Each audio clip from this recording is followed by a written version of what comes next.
Uma pergunta importante para o prezado ouvinte que vai ser o título da mensagem de hoje. Você tem vida eterna? João 5,24, palavras de Jesus. Quem ouve a minha palavra e crê naquele que me enviou, tem a vida eterna, não entrará em condenação, mas passou da morte para a vida. Esse versículo bíblico, citado por Jesus e escrito no Evangelho segundo João, capítulo 5, 24, nos oferece 3 promessas da parte de Jesus para nós. Eu digo nós porque para você, meu prezado ouvinte, e para nós que estamos transmitindo a palavra. Se alguém ouvir a minha palavra e crer naquele que me enviou, que é o Pai Celestial, tem a vida eterna. Essa expressão aparece no tempo presente. Tem a vida eterna. Segundo, não entrará em condenação no futuro. Romanos, capítulo 8, versículo 1. Quando lemos agora, é um advérbio de tempo mostrando a ocasião em que a pessoa tomou essa iniciativa de ouvir a palavra e crer no Senhor Jesus Cristo e no seu Pai, tem a vida eterna e não entrará em condenação. E, então, não entrará em condenação é a condenação do juízo final, quando todos os que viveram neste mundo vão ressuscitar, como disse o próprio Jesus, uns para a vida eterna e outros para a condenação eterna. E passou esta pessoa, então, da morte para a vida. Esta pessoa continua viva, mas num sentido figurativo da palavra, de acordo com Efésios, capítulo 2, versículo 1, ele vos deu vida quando estáveis mortos em delitos e pecados. A pessoa que vive para si mesma, fazendo sua satisfação pessoal, mesmo sabendo que está desagradando a Deus, está pecando contra Ele. Esse estado de vivência é morte, como aconteceu no princípio, quando Adão e Eva tomaram do fruto proibido e se acharam nus, foram expulsos do Éden, continuaram vivendo. Para muitas pessoas não sabem que Adão foi morrer com 930 anos. Mas ele estava morto, separado de Deus por causa da sua desobediência.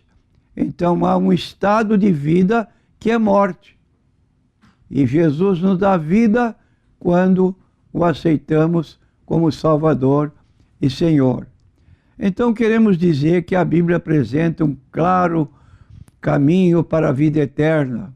Primeiramente, temos que reconhecer que temos pecado contra Deus. Está no livro de Romanos, capítulo 3, versículo 23, porque todos pecaram e carecem da glória de Deus. Então, todos nós temos feito coisas que desagradam a Deus, que nos fazem merecedores do castigo, já que todos os nossos pecados, no final das contas, são contra Deus. Nós pecamos contra Deus, em primeiro lugar, como fez Davi no Salmo 51, contra ti somente pequei, porque todo pecado primeiro é contra Deus. Então, o salário do pecado, diz o texto bíblico em Romanos 6, 23, é a morte.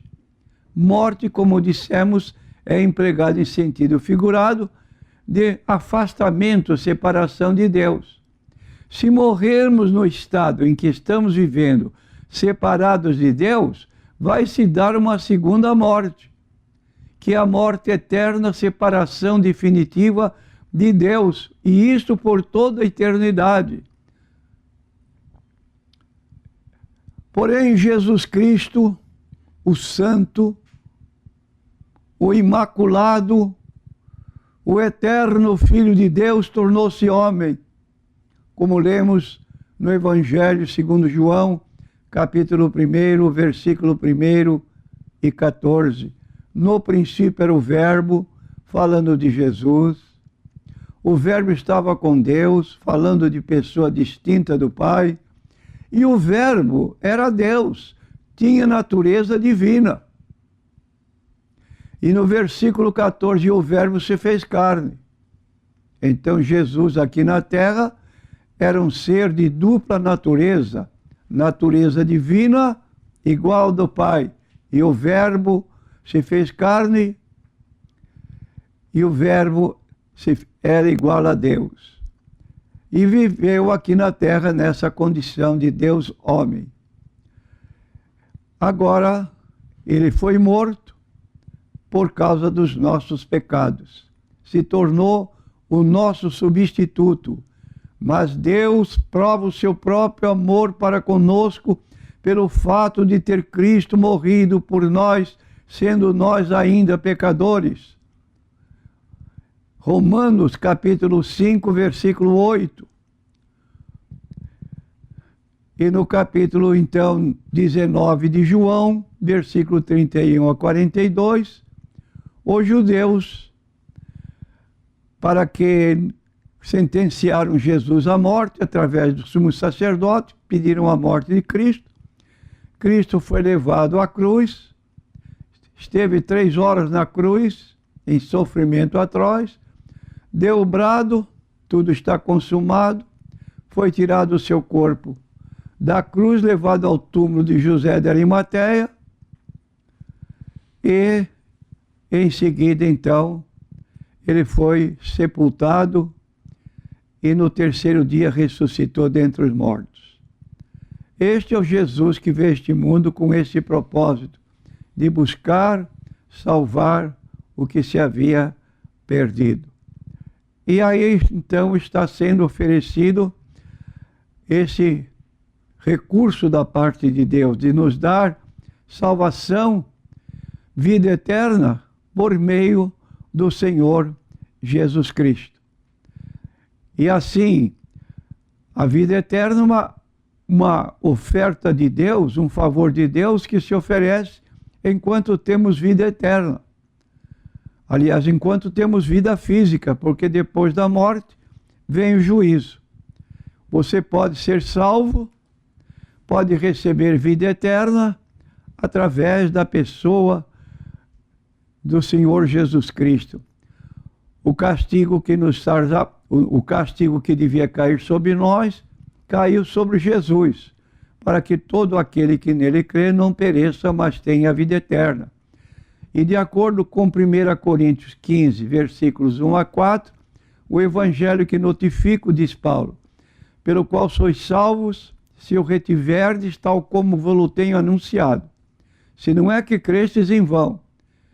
Então este evangelho declara que Cristo morreu por nossos pecados segundo as Escrituras, que foi sepultado, ressuscitou ao terceiro dia, foi visto pelos apóstolos, uma vez foi visto por mais de 500 irmãos, e por fim ele ascendeu aos céus, de acordo com Atos capítulo 1, versículo 9, e assentou-se à direita de Deus, onde ele está intercedendo por nós. Então você pode ter vida eterna e pode fazer uma oração conosco. Bendito Deus e Pai de nosso Senhor Jesus Cristo, que segundo a tua misericórdia nos regeneraste para uma vida e esperança mediante a ressurreição de Jesus Cristo dentre os mortos. Declaração de 1 Pedro, capítulo 1, versículo 3. E pela fé temos que fugir do pecado e olhar para a salvação. Então diz em Atos capítulo 3, versículo 19: arrependei-vos, convertei-vos para que sejam apagados os vossos pecados e venham os tempos de refrigério da parte de Deus. Se colocarmos nossa fé em Jesus, confiando na sua morte na cruz para apagar nossos pecados, seremos perdoados e a nós é prometida a vida eterna no céu. E diz o texto de João 3,16, porque Deus amou o mundo de tal maneira indescritível, que deu seu Filho unigênito, para que todo aquele que nele crê não pereça, mas tenha a vida eterna. Aí está a oportunidade sua, meu prezado ouvinte. E queremos dizer, para concluir, se com tua boca confessares a Jesus como Senhor, e em teu coração creres que Deus o ressuscitou dos mortos, serás salvo. Citando Romanos capítulo 10, versículo 9. Fé absoluta no sacrifício de Cristo na cruz é o único caminho para a vida eterna, porque pela graça sois salvos, mediante a fé, e isto não vem de vós, é dom de Deus, não de obras para que ninguém se glorie. Palavras do apóstolo Paulo em Efésios capítulo 2, versículo 8 e 9. E se você aceitar, e quiser aceitar agora Jesus como seu Salvador, está aqui uma simples oração que você pode repetir conosco. Lembre-se que dizer esta oração, como qualquer outra, não irá salvá-lo. Somente crendo em Jesus, você pode ser salvo. Esta oração é uma simples maneira de expressar a Deus sua fé nele e agradecer a Ele por ter providenciado sua salvação. Escute ou repita, segundo a sua vontade: Deus, eu sei que tenho pecado contra ti e mereço ser castigado, mas Jesus Cristo tomou o castigo que eu mereço para que por minha fé nele eu possa ser perdoado. Eu abandono o meu pecado, coloco minha confiança em ti para minha salvação e conclua com esta palavra: Amém, que significa assim seja. E eu repito: Amém.